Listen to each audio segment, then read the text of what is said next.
Hi, this is Erica, KryptoSeoul Erica. Oh, episode 24. It's been a long time since I've done actual news-related show because last 2 weeks I've been doing it mostly on interviews. So we interviewed Tink and Blue Whale because they were apps of Icon, and I cover them twice, like twice in a row. So there's been a lot of news lately, and I want to cover. There's a lot of news to cover. So let's go right ahead, straight to the news.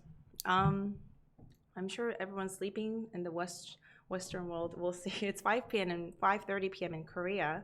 I'm not sure what time it is in the other sides of the world, but hello everyone. It's been a long time. Sorry to keep you all waiting. I'm sure many of you were curious about what was happening in Korea, and there's been some news lately, and I want to share many things regarding the regulations. So let's start with the regulations. So it seems like the Korean government has been a little, it's been kind of cooling off from its fierce stance in terms of the regulations, and it was trying to take back its ICO, the complete ban option. So that's what's been happening recently. But it seems like they are still going with the the regulatory measures and saying that the exchanges of cryptocurrency trading, they have to register to the Korea Financial Intelligence Unit, FIU, and it will be under the investigation of the Financial Supervisory Service, FSS, which is the top ranking supervisory agency in Korea in terms of financial transactions. So the government has its first initial regulation in March 20th, and it's the first draft, and it's not confirmed yet. But I think it will try to reinforce AML to regulate the banks who are dealing with the exchanges. Oh, hi. It's 8:30 a.m. in the UK. Yeah, it's sorry for the early time in the UK. Let's go. Let's continue. So I think it is trying to reinforce the regulations, but and in contrast to the public, sentiment that the government is going to allow everything, and there has been some movement, in the public sentiment in that the government is trying to be more positive towards regulations, and I think it's true to some degree, but it seems like it's keeping its original stance in terms of regulations and keeping transparency for the cryptocurrency trading, especially for exchanges. So this is in big letters, but this is the actual bill. Well, that's been created for the exchanges, and it is obligated to register and to report to the FIU, and if it does not report, then it will be the operation of the exchange will be stopped immediately, and it will be under a fine, and it will be prohibited to do any financial exchanges. So that very defiant stance, I think the government is trying its best to reinforce regulations, reinforce what's necessary, to keep the market transparent and healthy. So I think it's a good move. But the next article also talks about the cryptocurrency special investigation, and it's saying that the government says it's trying to be very open to the market, but on the other hand, it is doing its usual investigation, its expected kind of defiant, stronger stance in terms of its regulations. So it will, from next month in April, the government with the FIU and with the FSS, as I mentioned before, they will go under special investigation for AML for 6 banks that is in charge of managing the virtual accounts system. So which is Kookmin, Shinhan, Hana, Industrial Bank, Nonghyup, and Gwangju. So there are 6 banks, and they're under investigation from April. So it is. I think it's a mandatory process, to kind of go through what's necessary. But So it is going under some changes. And on the surface, it's been very positive, but there's been still there's a lot of pressure to the banking industry that is trying to deal with exchanges. So all these 6 banks will be under a lot of pressure next month. So too bad for them, but what can you do? So this is what's been expected. So no surprises. I think it's going under a schedule. That's what I think. And this is another article covering the exact similar news. This is Financial Supervisory Service, which is the highest of the highest in terms of the Korean financial institution. So it will be enforced AML. That's for sure. Another article that says about that. So there's been many articles talking about this regulation part, and so the ICO market is under fire in Korea right now. As you've seen the previous teams in my interview, they are going through ICO no matter even if the market is a little unsure.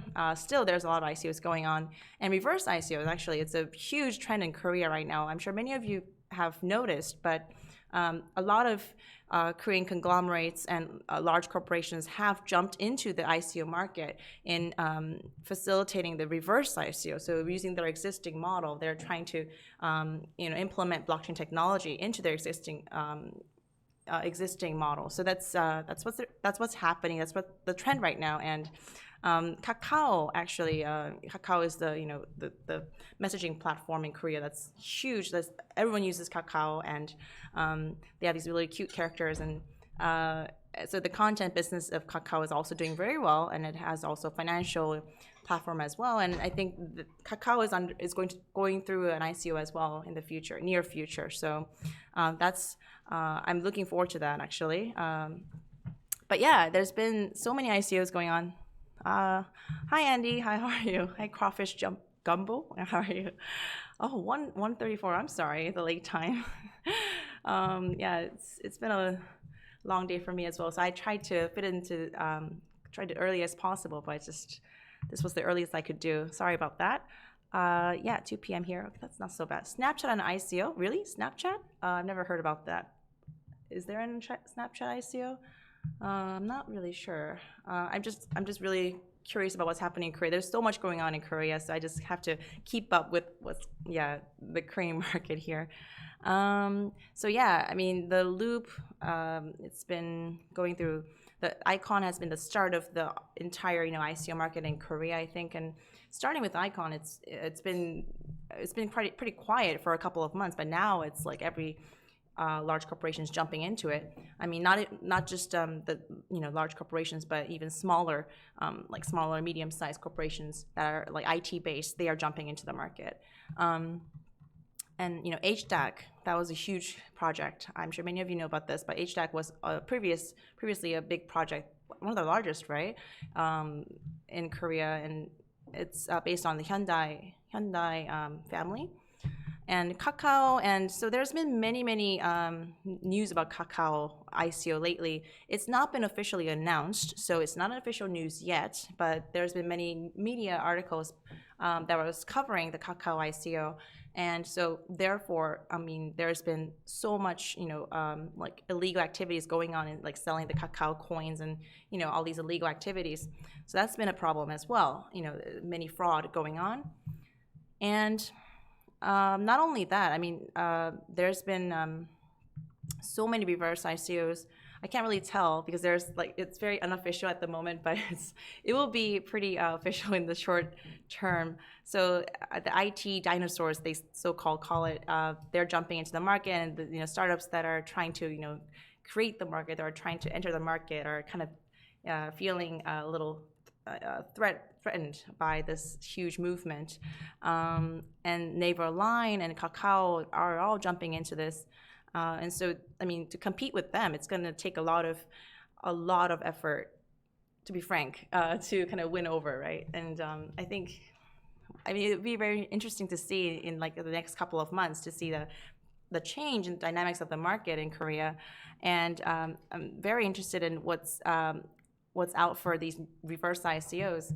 But I mean, people say that, reverse ICOs, is that the actual spirit, the real spirit of, this whole industry? But there's many debates about this, but I think it's a good compromise between the existing industry and the new blockchain industry. So that's what's happening. And let's see, there's not been many specific news because it's not been official yet. It's still, under the water right now.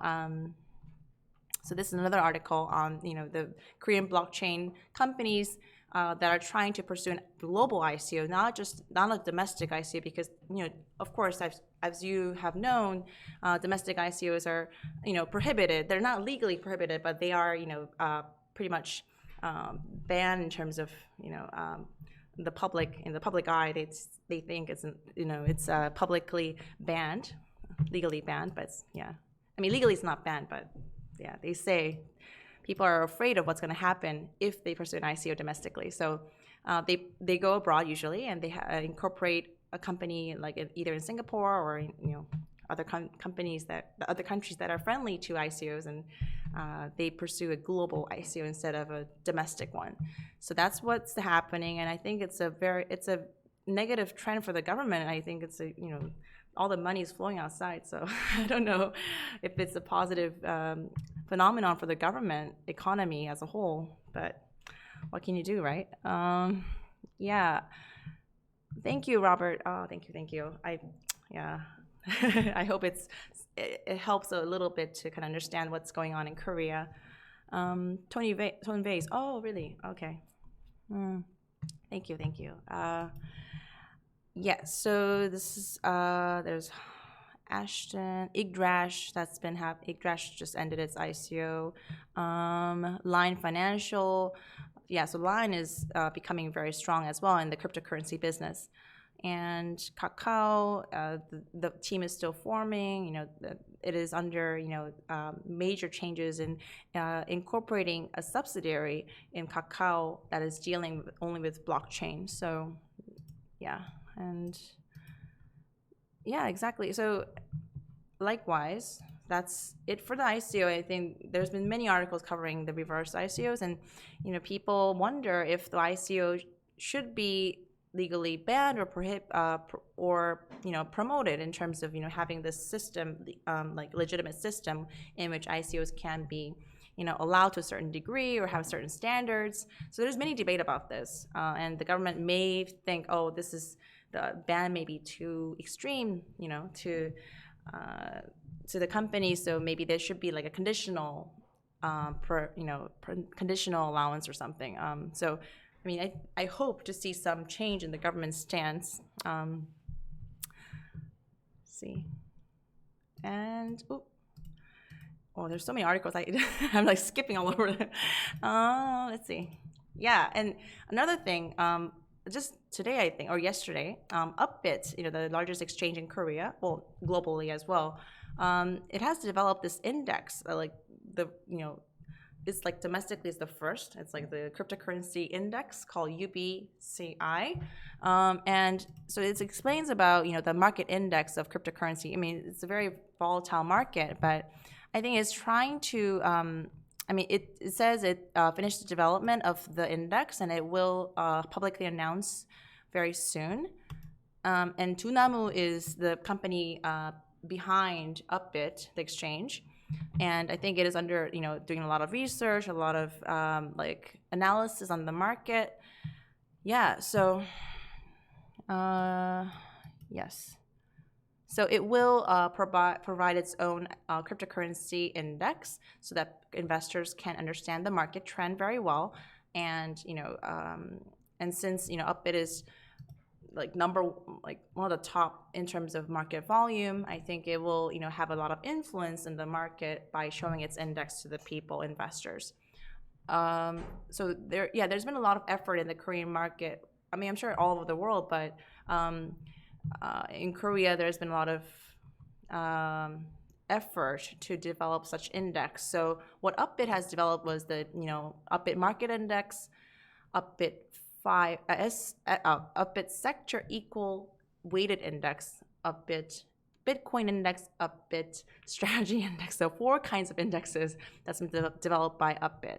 So we'll see whether it's feasible enough. But I think it's it has research enough. So let's take a look later when it's officially announced. So yeah, it's up. It's under a public launch soon, and yeah, I think other companies have released their own index. So like the Kospi 200, there's going to be like a Korean type cryptocurrency index. So that's the whole article, that's been covering this.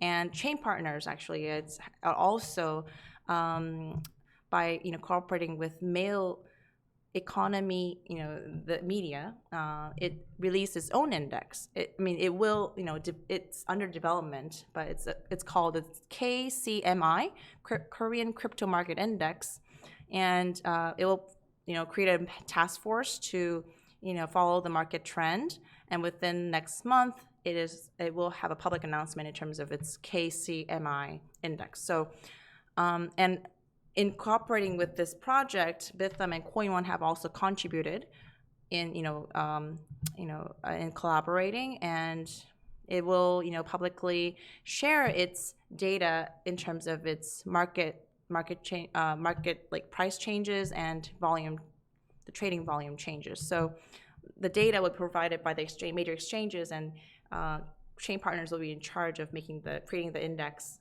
with Mail Economy News. So that's the media group. So very interesting to see. I think the research part is becoming a really large factor in the Korean market, despite even the market is, it's been a lot of it's been plummeting for some time. And I think this is a period where people kind of focus on the fundamentals and to see the trend, because it's so volatile and you can't really expect what's going to happen in the future. So I think the research part is becoming more stronger, actually, and people are kind of laying low and low on their investment, but kind of high on the learning part. So it may be a good positive trend in the long run, but yeah, so it's a good movement. I think it's trying to follow this trend and make an index so that investors can follow it. So yeah, I think it's a good change that can, so this is also talking about the Upbit index. Yeah, and Chain Partners, it's talking about its movement. Oh, it's also going to open Daybit. It's a new exchange, but yeah. And this is the last news, but Icon, I'm sure many of you have noticed, but Icon was listed on Bitthumb and Upbit, like 2 consecutive days. In a row, it's been like publicly announced, and I was kind of shocked at this news. But yeah, so it's been listed on Bitthumb. I think it's been under the works for a while, and it was a matter of timing where it's gonna be listed. But so check out the Medium blog. I always look at the official Medium. I think it's very neatly organized. But so as you can see, not only Bitthumb but Upbit. I've seen from my Upbit app that it's been the market was open for ICX. So interesting, right? And I just saw the news today, yesterday actually. But Nonghyuk Bank, they collaborated with the Loop, which is the company behind Icon. So yeah, I think it's gonna be under development, technical cooperation, and its blockchain industry will be, maybe blockchain business will be implemented in Nonghyuk Bank. It's a large government-run bank, and yeah, I think it's very interesting to see what's going to happen. The Loop or Icon has been very active in cooperating with existing domestic businesses, and like especially banks, schools, whatnot. So I think it's it's under a lot of development in that aspect. So very positive to see. So let's take some questions. Let's see. Podcast. Yeah. Well, Andy, I was podcast. I don't know. I don't know if it's gonna be popular enough. I'm not really sure. I mumble a little bit, so I've never tried podcast. Maybe I could give it a shot. I'm very encouraged by Korea's stance towards ICO and ETH. Yeah, I mean, Korea is very positive towards the reverse ICO trend. I think I've been asked to do a lot of advisory service for a lot of the reverse ICOs. There's a crazy market that's going on. I haven't seen this Snowden interview. Sorry about. Can you send me the link, Lily? Do you feel crypto interest has tapered off at all? A little bit. I mean, a little bit. I think Koreans were to be honest, Korean investors are mostly interested in the investment activity and the profit making, right? Most of them, not all of them, of course. And I think the market, market crash, it made a lot of people very unhappy, and they had a lot of distrust in the market. Some people, did some extreme things. So yeah, it maybe have a little died off, but I think the fundamentals are still there, and I think it may be healthier for the long run. So I personally think it's not a negative thing. It's just the market creation process, right? So yeah, I'm hosting a lot of I'm trying to host a lot of developer meetups as well as student meetups for a lot of projects that are visiting Korea. So that's what I'm mostly involved in, actually, in the industry. So I try to focus on the fundamentals and try to see the long vision, long term goal in the cryptocurrency market and the blockchain industry. So that's what I try to do. Hey, thank you, Yeji. And token, oh yes, I went to token 2049. I went to the conference in Hong Kong just for a day, actually. And it was I think the atmosphere was pretty good. It was very active. There was a lot of people there. It was so crowded. But I met a lot of teams, and the environment was not so bad. I think it was focused a lot on the funds, the crypto funds, and there was a lot of parties hosted by the crypto funds. So I think since Hong Kong is the hub of the banking industry, I think that's pretty natural that that is the case. And yeah, it was. I think people there were a lot of interest in the Korean market and the reverse ICO that are circling here. Yeah, it's pretty nice. Thank you. Any new ICOs? So nothing official yet in Korea. Let me see. I mean, I interviewed Blue Whale before, so that's a new ICO. But I'm not an ICO promotion person. So I try to introduce what's happening in Korea. So ICOs can be one of them. So I try to do that. When it's official, I will definitely keep you updated. But everything's kind of happening under the water right now. Yeah, and that's pretty much it for today. I think I covered everything. If you have any questions about the Korean market or for me, please email me at KryptoSeoul@gmail.com, and I will try to do this news review once a week. And if there's an interview, then I can skip a week. But if there's any team that you want to meet in Korea, please let me know, and I will try to introduce a lot of Korean projects to this show so that they can have a chance to promote their project globally. So I have no personal bias toward any project, so please understand that. I'm pretty much neutral in terms of I just want to kind of promote the Korean market and try to see try to tell what's happening here in terms of regulations, market analysis, and even ICOs can be one of them. So please click like, follow, and I have a Twitter channel as well, eKang, Erica Kang, eKang426. That's my personal account. And yeah, I think that's pretty much it. Oh, and also in April, the first week of April, there's the Economy, the conference, the largest conference in Korea. Yeah, it's gonna be huge. I think 1,000 people are attending it. There's so many teams attending. I think all kinds of Ethereum, Vitalik, Roger Ver, let's see, Samson Mo, even everyone. I think everyone's coming. Actually, I've kind of lost track, but there's so many teams. Please check out the the website if you're interested. And yeah, it's gonna be huge. So I think the first week of April, I may not do the show because I'm hosting 4 events, 4 meetups for all sorts of teams.